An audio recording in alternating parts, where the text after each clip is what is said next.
We begin our second century today from a position of strength, with a bold and ambitious plan for the next century.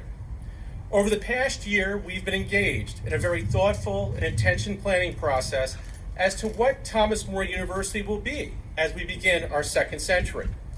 As we look to our past, we saw a transformative century, an institution committed to Catholic education, academic excellence, and student success. We know that these attributes will serve us well as we build on the foundation for the years, decades, and the next century ahead. I am pleased to share with you the launching of the new strategic plan, Lighting the Way. The goals of the strategic plan are centered on student success, academic innovation, and responsible stewardship. As we put this plan into action today, not months or years from now, I am pleased to share with you that we will also kick off an ambitious capital campaign to support our strategic plan.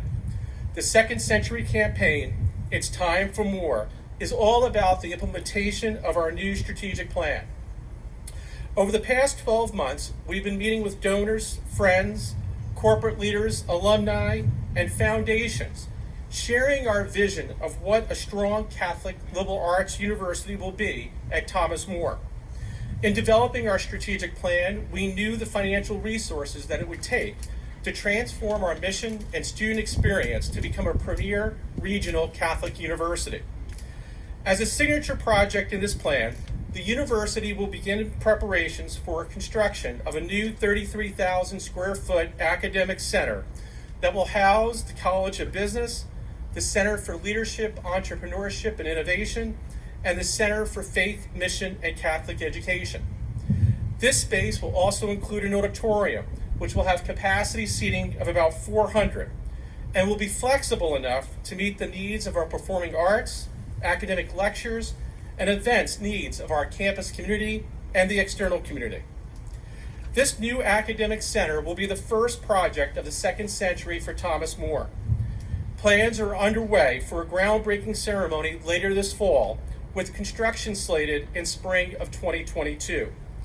This new building will be built in right field of our current baseball field, just on the other side of the Mary Seat of Wisdom Chapel.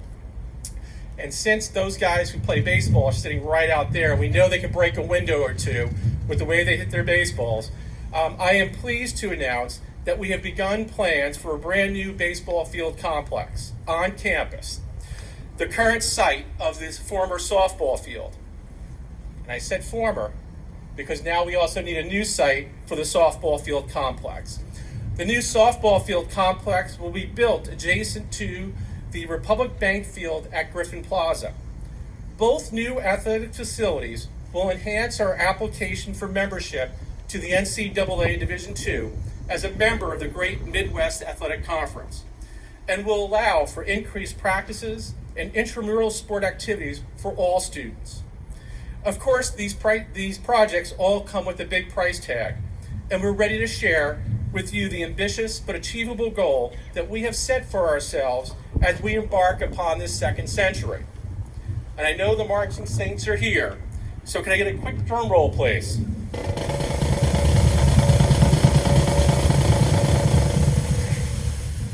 Today we announced the public launch of a new $30 million capital campaign.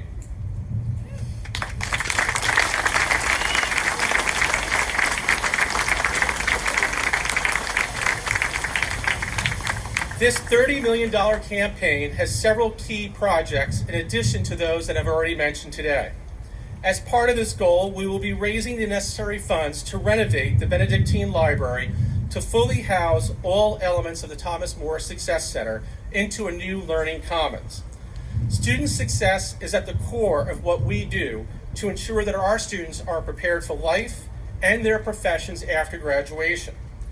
Additionally, we have plans to give the Saints Center, which was originally constructed as a student center in 1996, back to students.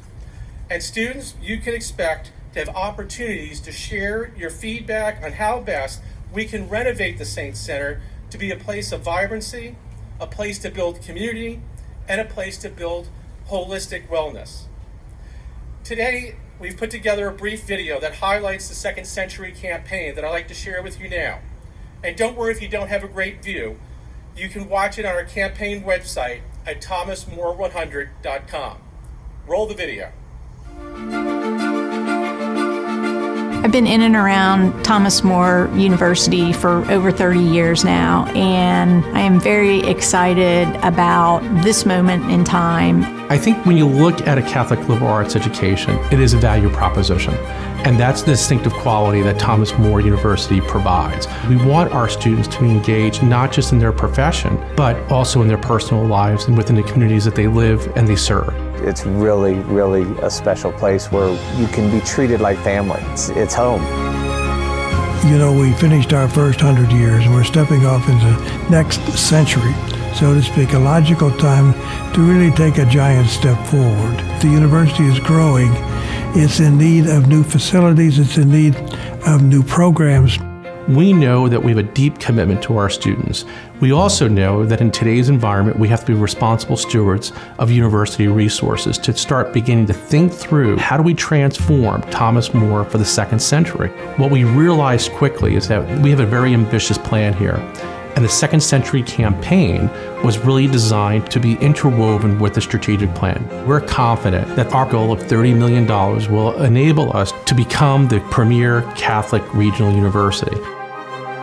One of the flagships of the campaign is the creation of the new academic center. We need more space. The new building is going to be 33,000 square feet, and that space is going to be front and center on the campus when you pull in. That is going to be designed to be a signature building that will house the business college, signature programs in leadership, innovation, faith and mission. We see the academic center, and particularly the College of Business, the Center for Leadership, Entrepreneurship, and Innovation, being that catalyst for what the next century for Thomas More is going to look like.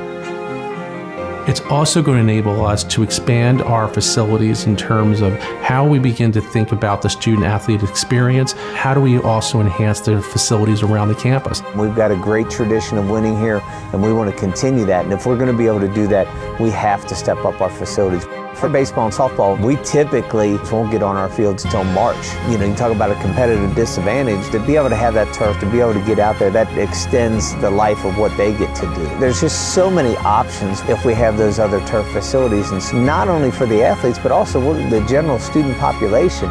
That's one of the things that students and parents look at when they're going on a campus visit.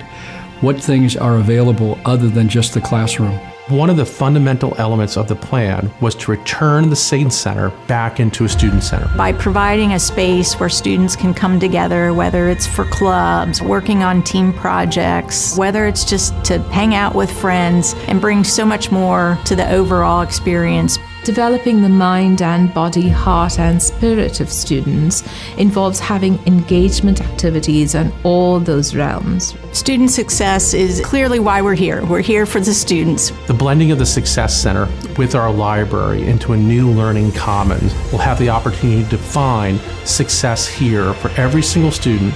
The student who actually engages with the student success coaches or the advisors, etc., have a stronger experience of university life and are therefore more likely to succeed. Our job and our responsibility is making sure that you have an education that's going to serve you a lifetime, because we know that a Thomas More education has to be a lifetime experience. We educate people to take their place in the community, take their place in leadership, and we want to continue that. And for that reason, why we're asking your support. We need capital to do all these great things, which will all manifest itself in the form of better students and better education because of this great vision. And the enthusiasm that we're seeing right now is incredible. Being part of the Second Century campaign, you're part of that future, you're part of that legacy that can transform a life. It's not about a facility, it's about a kid. We have to invest in it to help continue the legacy of what Thomas More is and what Northern Kentucky is. Look around you, look at the leaders from Thomas More University, Thomas More College, Villa Madonna College that are out there. Take a look. Northern Kentucky is not Northern Kentucky without Thomas More.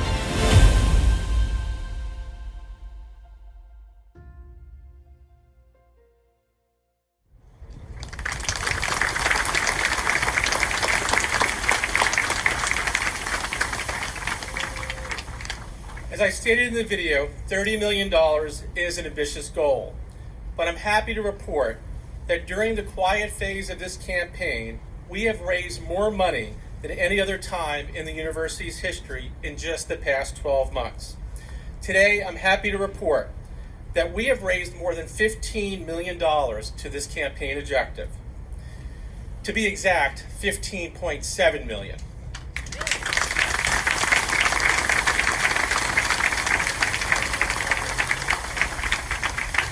And I know a big kudo goes to Kevin Reynolds, our Vice President for Institutional Advancement, the work that he and his team have done during this campaign preparation, and certainly in the first 12 months, have put us on a great path for success. I want to thank Kevin publicly. I want to thank his team for the great job that they have done.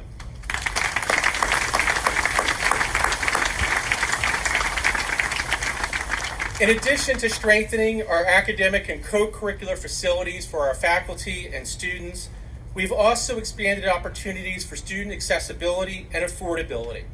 Over the past 12 months, we have added 12 new endowed scholarships and will add about $5 million in donations to our endowment. Since my arrival in 2019, the growth of our endowment has been a key strategic imperative. Our endowment has grown by 49%, from $23.6 million in 2019 to more than $35 million today. As our endowment continues to grow, so is the financial position and strength of the university. This past year, we earned a perfect score on the U.S. Department of Education's Financial Composite Score, our first in university's history. Given our financial strength, we've also, I am pleased to announce, made the strategic decision to extend our campus with the acquisition of 207 and 209 Thomas More Parkway, which currently houses DBL Law. The addition of these two buildings to campus will ensure that the university's footprint is extended to the interstate and will increase the acreage of our campus by a little bit more than 3 acres and will add another 29,000 square feet of office space to campus. We expect that this transition will be done and completed on September 30th. We look forward to welcoming the two additions to our campus. With another strong year in enrollment, the university is in its best financial position. As we look ahead to the next 5 years, the university will continue to grow and thrive because of our strong commitment to Catholic education and to our students. As I mentioned before, and I say it again, in 1921, the Benedictine sisters brought light to Villa Madonna College. In 1968, the college was transformed with a new campus here in Crestview Hills. And today, we embark upon our second century. We are preparing for the next great transformation of Thomas More University. At this time, I'd like to acknowledge and ask our campaign steering committee to stand and to be recognized for their work and help in making the start of the second century campaign. You say this over and over again, it becomes a tongue twister, a vibrant one. So I'd ask our campaign committee to stand up and be recognized. I see a couple of you here today. Don't be shy. Steve and others, please, thank you.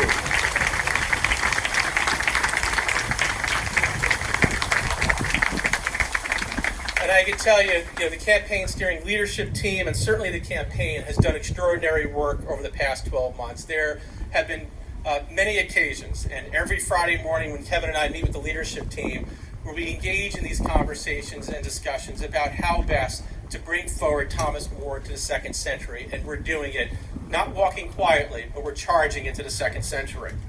At this time, I'd like to introduce Melissa Lukey, who co-chairs our campaign leadership team.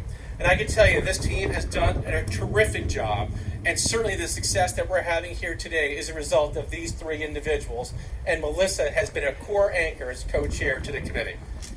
Melissa. Thank you, President Chillo. Your leadership and the work of your team have been remarkable. It's been an honor to be the co-chair of this capital campaign along with Bob and work with Will, Kevin, Joe, and our entire committee during the quiet phase of this campaign. Thomas More has been near and dear to my heart for over 30 years. This fondness began after our family established an endowed scholarship in honor of my sister. As a supporter, former Board of Trustee member, and board chair, I have witnessed the growth of Thomas More and its steadfast commitment to its Catholic identity and high-quality liberal arts education. I'm especially excited about the future of Thomas More as it enters the second century. I commend the Board of Trustees and President Chillo for committing to a bold strategic plan, which includes the $30 million Second Century campaign. At this time, an important time in the history of Thomas More, we're fortunate to have the skillful leadership of President Chillo and the strong team he's assembled, and what good news we received earlier. Their work is already transforming the university, as evidenced by the enthusiastic community response to the Second Century campaign and the strategic initiatives that it will fund.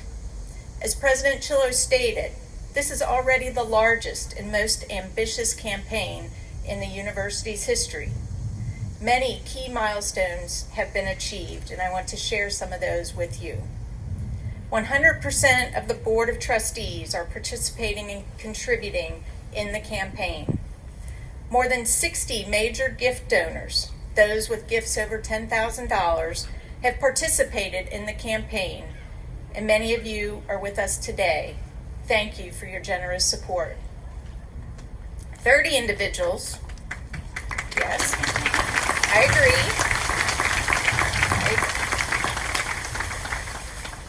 30 individuals enrolled in the Centennial Society, a new giving society that honors our founding, where individuals pledge $1,921 per year over a 5-year period.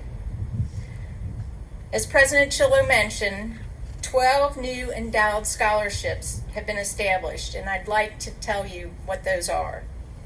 The Barbara Beatrice Memorial Endowed Scholarship Fund, the Wilbert and Anna Ziegler Memorial Endowed Scholarship, Mary Ann Ryan Endowed Scholarship Fund, Dr. Ron and Nancy Mellish Endowed Scholarship Fund, Dr. Jim and Marna Zala Endowed Scholarship for Pre-Med, Dr. Judith A. Marlowe Leadership and Service Scholarship, Evelyn's Opportunity Scholarship, Wilbert L. and Ellen Hackman Ziegler Scholarship Fund for Pre-Law, Austin E. Knowlton Endowed Memorial Scholarship Fund, Catherine and Mark Guilfoyle Endowed Scholarship Fund, Frohmeyer Family Endowed Scholarship Fund, May Irene Brueggemann and Frances Lee Brueggemann-Wittes Endowed Scholarship Fund.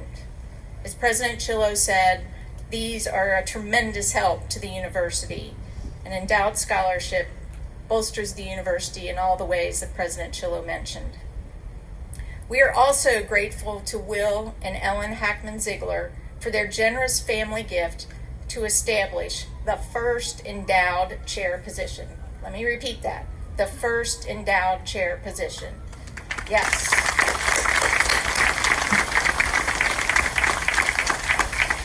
The Wilbert L. and Ellen Hackman Ziegler Endowed Chair of Philosophy, and Monsignor Twaddell is currently holding that position. So,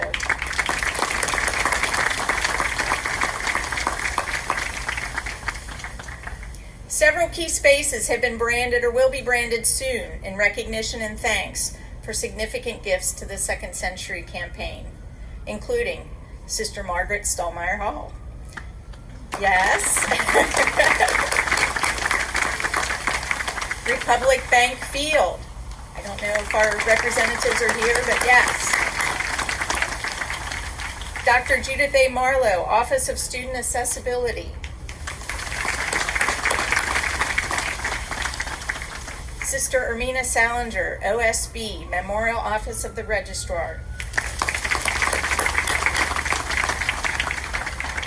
Several spaces in the new academic building will also be named in recognition of some generous contributions, including Dr. Anthony and Geraldine Zembrod Center for Leadership, Entrepreneurship, and Innovation. Wilbert L. Ziegler Auditorium. Also a special space in the Center for Faith, Mission, and Catholic Education, honoring the Neltner family and their generous support of Catholic education, will be included. These generous gifts are a cause for celebration.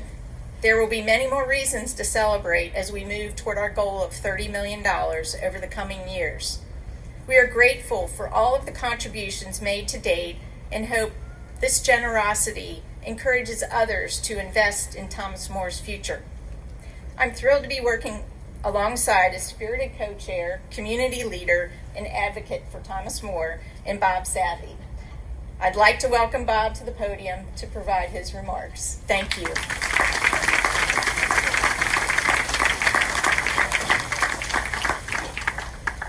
Just turn around, people in the front, and take a look at what's going on behind you and around the side.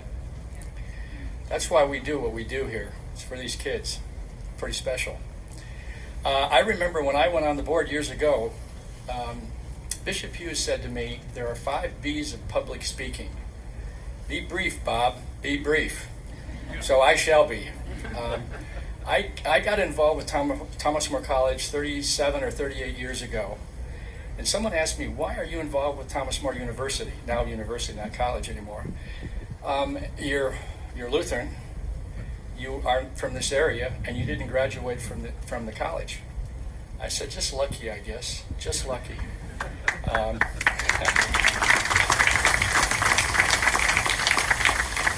I have watched the college transform to the university, to Division II sports, to all the programs that we're currently doing, and you've heard President Chillo lay out where we're headed in the future. It's very, very exciting.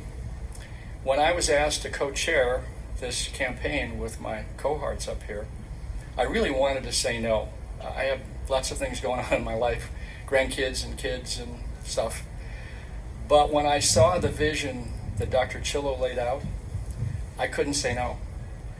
Dr. Marlowe came to my office one day and put the serious pressure on. And I have been very excited to be a part of Thomas More in its growth over the last several years. The transformation has been incredible. We've had some dedicated people that have worked here. Where we're headed is really pretty exciting. And I can't wait to be around to see where we end up 5 years from now. And I'll close by a good friend of mine, Bill Robinson, who served on the board with me. We taught me how to fly fish. We did a lot of stuff together. He had a famous saying he always did when he was excited about something. He'd go, onward and upward. Well, he's up there right now going onward and upward. He'd be very proud. Am I right?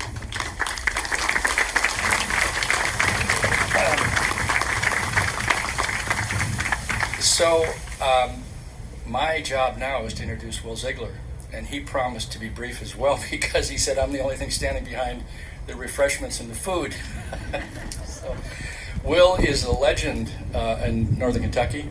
He's a graduate of Thomas More, then Villa Madonna. He is a very prominent attorney, and he has been so ingrained in our community for so many years. And when I knew Will was involved in this campaign, I said, I know it'll be successful, and I can't say no to Will because he never says no to anybody else. So, my buddy Will Ziegler.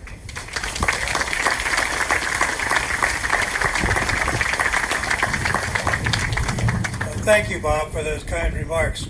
If you think being brief is a characteristic of Bob, it certainly is the last speaker of the day, as he pointed out, standing out of the sun between enjoyment and my talking. I'm a graduate of Thomas More, yes, 1953. Had no connection whatsoever for this beautiful campus, as I spent my life in the saloons in Covington. That's where lunch was served. You know, we've come so far in 100 years. No one in the past would have visioned where we are. And you've heard the vision for the coming years to come, the 22nd century campaign.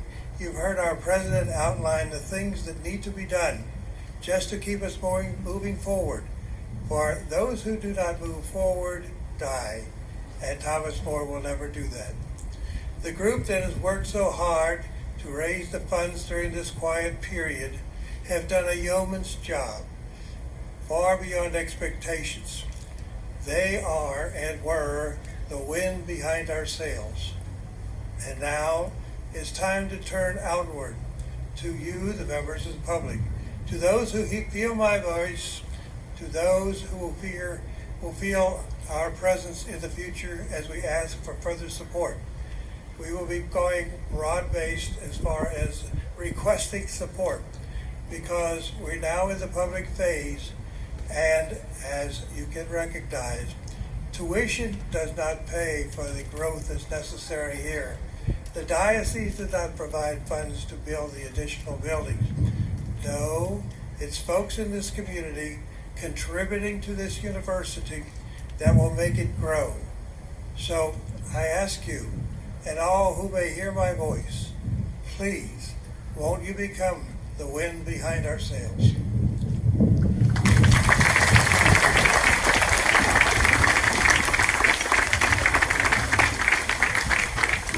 Thank you, everyone, for being here. Thank you to the chairs of this campaign. Thank you, Dr. Marlowe, Dr. Chillo, and thanks for all of you for being a part of what we're trying to do. Our program is over. We've got a pig roast and community celebration to follow, where we can celebrate these great milestones that have come by, but more importantly, where we're headed in our second century. Thanks, everyone.